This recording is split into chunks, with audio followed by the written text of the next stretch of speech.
Je vous invite à prendre une petite cuillère et à goûter et à me faire parvenir vos remarques également. Pourtant, quand arrive le moment de comparer leur glace et une autre sans additifs, ils vont pouvoir se montrer fiers du résultat. Laquelle vous préférez? Celle avec stabilisant. Celle avec stabilisant aussi. Oui, pareil. On dirait une vraie crème glacée. D'accord. Pour eux, il n'y a pas photo. Et pour le consommateur non plus. Mais que trouve-t-on exactement dans ces additifs qui permettent de fabriquer des produits light? Et sommes-nous suffisamment informés sur leur composition?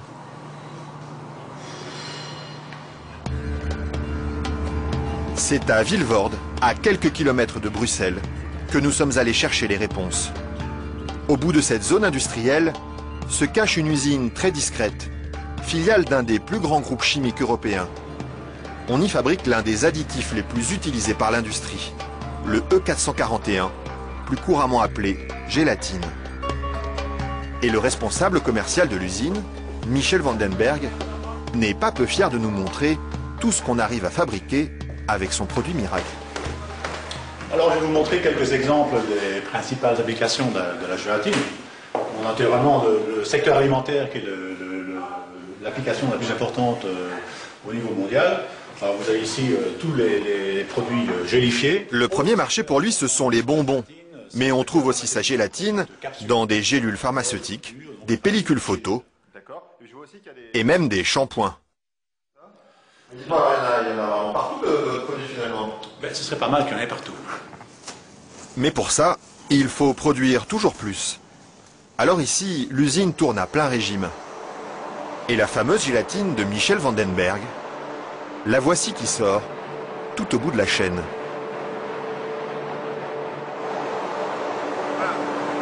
Ça c'est la fameuse gélatine. Ça c'est la gélatine. Ce sont ces spaghettis qui collent aux doigts. Il faut à peu près 3 à 4 jours pour arriver jusqu'ici. De la préparation de la matière première jusqu'à le séchoir ici. 3 ou 4 jours de transformation dans les entrailles d'une usine où ces immenses cuves remplies d'acide et d'eau bouillante font régner une moiteur tropicale. Et au milieu de cette atmosphère étouffante, il y a un détail qui frappe le visiteur et qui pénètre jusque dans les locaux les plus protégés de l'usine. C'est pourquoi ça? Ah, c'est les odeurs. Elles sont mauvaises les usines? Ça dépend, ça dépend.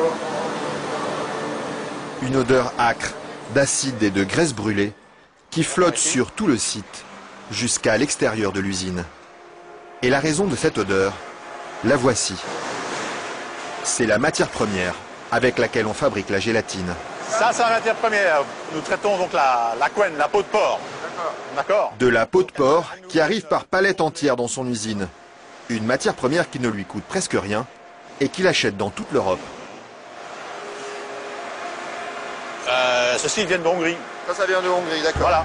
Et tous les jours, près de 150 tonnes de couenne de porc attendent dans ce hangar d'être dévorées par un monstre d'acier au nom évocateur, Dinosaurus.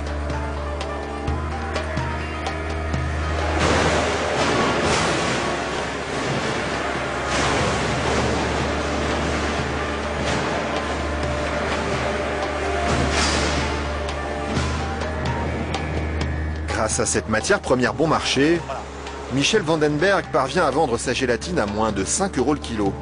Un prix défiant toute concurrence qui lui ouvre sans cesse de nouveaux marchés. Et celui qui marche bien en ce moment, c'est justement le marché des produits light. Attendez, il ne faut pas filmer ça à 1 minute. Mais voilà, ceci, qui est un beurre allégé, 40%. Alors un fromage frais, 0% matière grasse. Et chez lui, Même chose, on hein, trouve 0% même de les plus grandes marques. matière grasse. En marque Danone, taille fine. Une mousse liégeoise de chez Auchan. Voilà, une mousse de la laitière. Alors un produit Weight Watcher, donc avec moins de matière grasse, donc pour stabiliser le produit, pour maintenir l'onctuosité des produits, on utilise la gélatine.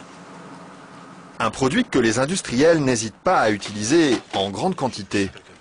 Le seul problème, c'est qu'ils oublient parfois de l'écrire sur les étiquettes. Quand on les regarde, on lit bien la mention gélatine, mais pas l'origine du produit. Ils mettent gélatine, mais ils disent pas quelle est l'origine de la gélatine. Pourquoi? Ils assument pas que ce soit fait à partir de porc. C'est quoi le problème qu'ils ont avec ça? Non, mais je veux dire... Non, parce que c'est un problème, c'est un sujet très sensible. Ouais. Parce qu'il y a quand même les minorités, les minorités musulmanes, juives et autres, qui éventuellement ont des problèmes avec ça. Mais ce serait bien justement de leur dire... Ça, je voudrais pas que... Oui, je sais bien, mais je sais pas s'il faut mettre ça dans l'émission. Mais c'est vrai que, bon... Parce que du coup, ils savent pas si c'est du porc ou de la vache. Du coup, comment ils font pour consommer? C'est ça le problème, il faudrait peut-être leur dire.